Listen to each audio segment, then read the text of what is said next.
Hello, Irish Zero here. Hope you're all well. I'm good. Thank you very much for asking. Haven't done a video in a couple of weeks. I haven't really been kind of feeling it, but since this is a hobby, since I do it for fun, uh, I've no real obligation to kind of push something out all the time. And also, I think I've done enough videos where I can kind of, stop for a while.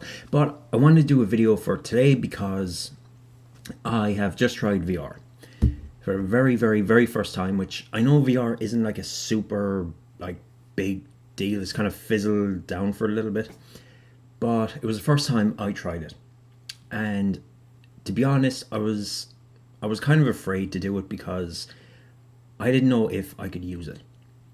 A lot of new kind of technology in gaming, I kind of felt excluded from because I have very, very bad eyesight. It's a degenerative thing. I'm not going to get into it, but it basically prevented me from using 3D. Couldn't do 3D gaming or 3D gaming or movies because my eyes just couldn't focus. It was weird. So I couldn't do that.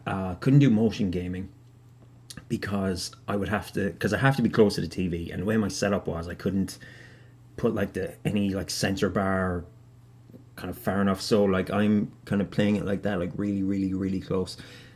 Didn't work, so I was kind of couldn't really play the Wii, even though I bought one on launch day. Couldn't play the Wii. PlayStation Now, never had a Connect, but I tried camera technology before, and it would have just been the same problem.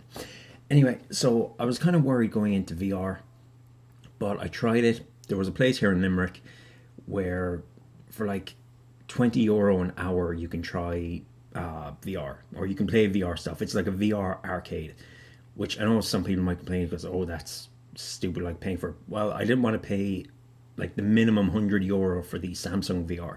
I didn't want to kind of put that investment into something that I didn't know if I could use. And this was the only way I could try it because I didn't know anyone who had VR headsets. So anyway, I tried it, and while the games I played were limited, they were fun, but they were limited. I am definitely sold on the technology. I put on the headset, no problem. Absolutely no. I put it on, I was like that, and it was so, so cool. It was what I thought it would be, but I didn't think I would love it that much. So I tried two headsets. I tried PlayStation VR for half hour, and then I tried the HTC Vive. The place I was at didn't have an Oculus, so couldn't try Oculus. And overall, PlayStation VR, the headset was more comfortable. It Maybe my head was just weird, or maybe it wasn't on right, but the Vive, the back of it, it felt like it could easily just fall off. It was only like the top or the back of my head where it was strapped on. But I did like it. I tried the that lab thing, which had like the Portal game, it had the archery game, and I tried some weird kind of old school arcade game where you get the two controllers and you fire. It was really, really cool. Well, PlayStation VR I like the most, especially since I'm a PlayStation gamer. I don't have a PC that could use any VR that could. So I can't use Oculus. I can't use the Vive. PlayStation VR. I tried maybe four games. I tried Playroom, which was it was fun and cute. It is what it is. I tried Batman because I'm a big Batman fan. That was pretty cool. I tried the Modern Warfare thing, but what I loved the most, I played the kitchen demo, which would go on to be Resident Evil 7, and it was short and sweet, but I absolutely loved it. And while I wasn't scared, I kind of knew kind of how it was, I knew how it worked. The fact that I really, really want to play a horror game. I'm probably going to get a VR headset when Resident Evil 7 comes out. But, okay, I'm going to describe the kitchen thing where you're tied up in a kitchen and there's a guy in the corner. I think it's the reporter guy, the presenter guy that's in the Resident Evil 7 demo. And he tries to cut you out. And, well, it's basically the end of the Resident Evil 7 demo. And this girl cuts him, knife through his chest, and then she runs off. And then you hear all these noises. Then the girl kind of walks in, she gets right into your face.